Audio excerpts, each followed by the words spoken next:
ಧರ್ಮಸ್ಥಳದ ಹೆಸರಿಗೆ ಅಪಪ್ರಚಾರ ಖಂಡಿಸಿ ಬಿಜೆಪಿ ಪಕ್ಷದಿಂದ ಪ್ರತಿಭಟನೆ. ಆಗಸ್ಟ್ 26 ಧರ್ಮಸ್ಥಳ ಹಾಗೂ ಧರ್ಮಾಧಿಕಾರಿ ವೀರೇಂದ್ರ ಹೆಗ್ಗಡೆ ಅವರ ಹೆಸರಿಗೆ ಮಸಿ ಬಳಿಯುತ್ತಿರುವ ದುಷ್ಕರ್ಮಿಗಳ ವಿರುದ್ಧ ಕಠಿಣ ಕ್ರಮ ಕೈಗೊಳ್ಳುವಂತೆ ಆಗ್ರಹಿಸಿ ನಗರದ ತಹಸೀಲ್ದಾರ್ ಕಚೇರಿ ಮುಂದೆ ಬಿಜೆಪಿ ಪ್ರತಿಭಟಿಸಿ ಮನವಿ ಪತ್ರ ಸಲ್ಲಿಸಲಾಯಿತು ಎಂದು ಸಿದ್ದರಾಮೇಶ್ ನಗರ ಮಂಡಳ ಅಧ್ಯಕ್ಷರು ತಿಳಿಸಿದರು. ನಂತರ ಅವರು ಮಾತನಾಡಿ, ಶ್ರೀ ಕ್ಷೇತ್ರಕ್ಕೆ ದಿನನಿತ್ಯ ಲಕ್ಷಾಂತರ ಜನ ಭಕ್ತರು ಆಗಮಿಸುತ್ತಾರೆ. ಹಿಂದೂಗಳಿಗೆ ಇದು ಪ್ರಮುಖ ಧಾರ್ಮಿಕ ಶ್ರದ್ಧೆಯ ಕೇಂದ್ರವಾಗಿದೆ. ಹಿಂದೂಗಳ ಧಾರ್ಮಿಕ ಭಾವನೆಯನ್ನ ಅಪಮಾನಿಸುವ ದುರುದ್ದೇಶದಿಂದ ಕೆಲವು ಕಿಡಿಗೇಡಿಗಳು ಸುಳ್ಳು ಅಪಪ್ರಚಾರವನ್ನ ಮಾಡುತ್ತಿದ್ದಾರೆ. ರಾಜ್ಯ ಸರ್ಕಾರ ಧಾರ್ಮಿಕ ಕ್ಷೇತ್ರದ ಪವಿತ್ರತೆಯನ್ನ ಹಾಗೂ ವೀರೇಂದ್ರ ಹೆಗ್ಗಡೆ ಅವರ ಘನತೆ ಗೌರವ ಎತ್ತಿ ಹಿಡಿಯಬೇಕು. ಇಲ್ಲದಿದ್ದರೆ ಬಿಜೆಪಿ ಪಕ್ಷದಿಂದ ಅನಿವಾರ್ಯವಾಗಿ ಉಗ್ರ ಪ್ರತಿಭಟನೆ ಇಳಿಯಬೇಕಾಗುತ್ತದೆ ಎಂದು ಮನವಿ ಪತ್ರದಲ್ಲಿ ಎಚ್ಚರಿಸಿದರು. ಜೈ ಶ್ರೀರಾಮ್.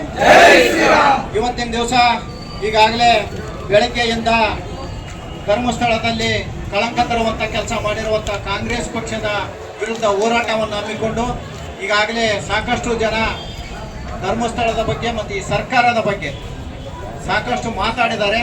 ಅದೇ ರೀತಿ ಕೂಡ ಈಗಾಗಲೇ ಕಾಂಗ್ರೆಸ್ ಪಕ್ಷದ ಮಾಜಿ ಸಚಿವರು ಕೂಡ ತೆಲೆಬುರುಡೆ ಎಲ್ಲಿಂದ ತಂದ್ರು ಅಂತೇಳಿ KN ರಾಜಣ್ಣ ಅವರು ಹಿರಿಯರು ಕ್ವಶನ್ ಮಾಡಿದ್ದಾರೆ. ನಿಜ, ಯಾಕಂದ್ರೆ ಈ ಸರ್ಕಾರಕ್ಕೆ ಕಣ್ಣೂ ಇಲ್ಲ ಕಿವಿನೂ ಇಲ್ಲ ಅಂತ ನನ್ನ ಅನಿಸಿಕೆ. ಯಾಕಂದ್ರೆ ಈ ಸರ್ಕಾರಕ್ಕೆ ಒಬ್ಬನು ಯಾವನಾದ್ರೂ ಬುರುಡೆ ತಂದನಂದ್ರೆ ಅವನು ಎಲ್ಲಿಂದ ತಂದನಂತ ಶೋಧನೆ ಮಾಡಲಾರ್ದೆ ಹೈಕಮಾಂಡ್ ಹೇಳ್ದಂಗೆ SIT ರಚನೆ ಮಾಡಿ ಅವನ್ನ ಎಲ್ಲಿ ಬೇಕಲ್ಲಿ ಅಗಿಯುವಂತ ಕೆಲಸ ಮಾಡಿ ಮತ್ತೆ ಈ ಧರ್ಮಸ್ಥಳಕ್ಕೆ ಕೆಟ್ಟ ಹೆಸರು ತರುವಂತ ಕೆಲಸ ಯಾವುದಾದ್ರೂ ಮಾಡಿದ್ರೆ ಅದು ಕಾಂಗ್ರೆಸ್ ಸರ್ಕಾರ ಮಾಡ್ತಾ ಇದೆ ಅಂತೇಳಿ ಇವತ್ತಿನ ದಿವಸ ಇಡೀ ರಾಜ್ಯದಾದ್ಯಂತ ನಮ್ಮ ಪಕ್ಷದ ವತಿಯಿಂದ ನಮ್ಮ ರಾಜ್ಯಾಧ್ಯಕ್ಷರ ನೇತೃತ್ವದಲ್ಲಿ ಕೂಡ ಎಲ್ಲ ತಾಲೂಕುಗಳಲ್ಲಿ ಮತ್ತು ಜಿಲ್ಲಾಗಳಲ್ಲಿ ಈ ಕಾರ್ಯಕ್ರಮವನ್ನು ಹಮ್ಮಿಕೊಂಡಿದ್ದೇವೆ.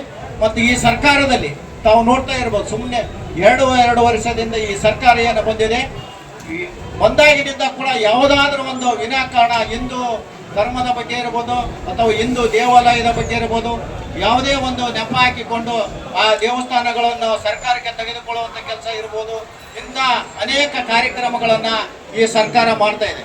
ಸಿದ್ದರಾಮಯ್ಯನವ್ರು ನೋಡಿರ್ಬೋದು ನೀವು, ಈ ಸರ್ಕಾರದಲ್ಲಿ ಸಿದ್ದರಾಮಯ್ಯವರು ಮುಖ್ಯಮಂತ್ರಿ, ವಿಧಾನಸೌಧದಲ್ಲಿ ಕನ್ನಡ ಸಂಧಿಗಳನ್ನು ಬಿಡಿಸುವಂತ ಕೆಲಸ ಮಾಡ್ತಾರೆ. ಅದರ ಜೊತೆಗೆ ಕನ್ನಡಕ್ಕೆ ಅಪವಾದನೆಯನ್ನು ಮಾಡುವಂತ ಕೆಲಸ ಯಾರಾದರೂ ಮಾಡಿದ್ರೆ ಈ ರಾಜ್ಯದ ಮುಖ್ಯಮಂತ್ರಿ ಮಾಡ್ತಾ ಇದ್ದಾರೆ. ಯಾಕಂದ್ರೆ ಹಿಂದೂ ದೇವಾಲಯಗಳಲ್ಲಿ ಬರುವಂತ ಲಾಭಗಳನ್ನ ಸರ್ಕಾರಕ್ಕೆ ತಗೋಬೇಕು, ಮುಜರಾಯಿ ಇಲಾಖೆ ತಗೋಬೇಕು ಅಂತೇಳಿ ಈ ಎಲ್ಲ ಷಡ್ಯಂತ್ರವನ್ನ ತಮಿಳುನಾಡಿನ ಚಿನ್ನಯ್ಯ ಮತ್ತು ಈಗಾಗಲೇ ನಮ್ಮ ಜನಾರ್ದನ್ ರೆಡ್ಡಿ ಅವರು ಹೇಳಿದ ಹಾಗೆ ಈ ಯಾರೋ ಒಬ್ಬ ಚಿನ್ನಯ್ಯ ನಮ್ಮನ್ನು ನಿರೂಪಣೆ ಮಾಡಿ ಮತ್ತು ಅವನ ಜೊತೆಗೆ ಕೂಡ ಇಂದಿನ IAS ಆಫೀಸರ್ ಆದಂತ ಶಶಿಕಾಂತ್ ಸೆಂಥಿಲ್ ಅವರು ಕೂಡ ಇದರಲ್ಲಿ ಭಾಗಿಯಾಗಿದ್ದಾರೆ. ಬಹಳಷ್ಟು ಜನ ಕಾಂಗ್ರೆಸ್ ಮುಖಂಡರು ಇದರಲ್ಲಿ ಭಾಗಿಯಾಗಿ ಇದು ಒಂದು ಷಡ್ಯಂತ್ರವನ್ನು ನಿರೂಪಿಸಿ ಈ ಸರ್ಕಾರ ಈ ಎಲ್ಲ ಹಿಂದೂ ಜನರಿಗೆ ಮತ್ತು ಹಿಂದೂ ದೇವಾಲಯಗಳನ್ನು ಮುಚ್ಚುವಂತ ಕೆಲಸ ಮಾಡುವ ಹುನ್ನಾರವನ್ನು ಸಿದ್ದರಾಮಯ್ಯ ಸರ್ಕಾರ ಮಾಡ್ತಾ ಇದೆ ಅಂತ ನಾನು ಇವತ್ತಿನ ದಿವಸ ಹೇಳ್ತಾ ಇದ್ದೀನಿ.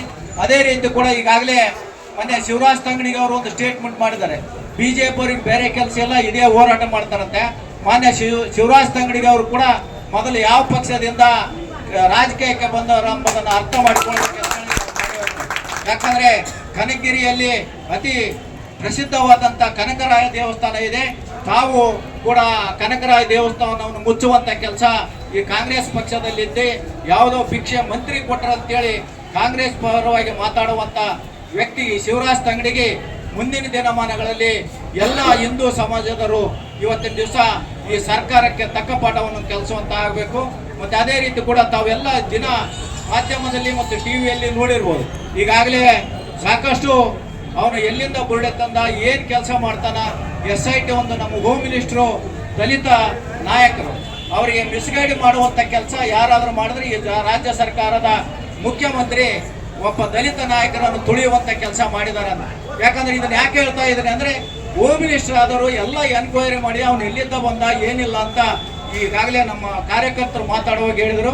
ಇಂಟೆಲಿಜೆನ್ಸ್ ಒಂದು ಪೊಲೀಸ್ ಡಿಪಾರ್ಟ್ಮೆಂಟ್ ಅಲ್ಲಿ ಇದೆ, ಆ ಇಂಟೆಲಿಜೆನ್ಸ್ ರಿಪೋರ್ಟ್ ತಗೊಂಡು ಅದು SITಗೆ ಪರ್ಮಿಷನ್ ಕೊಡಬೇಕಾಗಿತ್ತು. ಆದರೆ ಅವರು ತುಳಿಯುವಂತ ಕೆಲಸ ಈ ಸರ್ಕಾರದಲ್ಲಿ ಯಾರಾದರೂ ಮಾಡಿದ್ರೆ ಸಿದ್ದರಾಮಯ್ಯ ಸರ್ಕಾರ ದಲಿತರನ್ನು ತುಳಿಯುವಂತ ಕೆಲಸ ಮಾಡ್ತಾ ಇದೆ ಅಂತೇಳಿ ನಾನು ಇವತ್ತಿನ ದಿವಸ ಹೇಳ್ತಾ, ಮತ್ತು ಈ ಕಾರ್ಯಕ್ರಮದಲ್ಲಿ ಭಾಗವಹಿಸಿದಂಥ ಎಲ್ಲ ಹಿರಿಯರಿಗೂ ಮತ್ತು ಅಕ್ಕ ತಂಗಿಯಂದಿರಿಗೂ ಈಗಾಗಲೇ ಧರ್ಮಸ್ಥಳದ ನಮ್ಮ ಕೋಆರ್ಡಿನೇಟರ್ ಕೂಡ ತಮ್ಮನ್ನು ಉದ್ದೇಶಿಸಿ ಮಾತನಾಡಿದರು.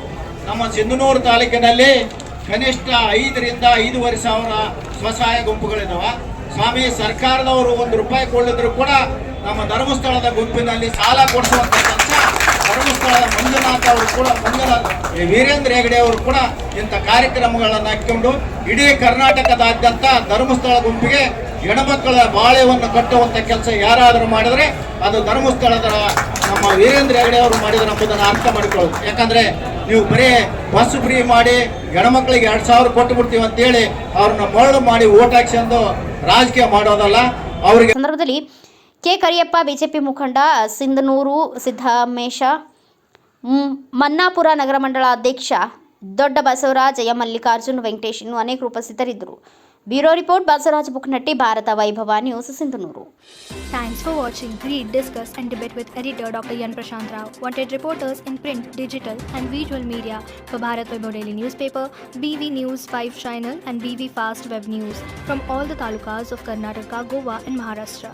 If interested, send your resume to 9019229369.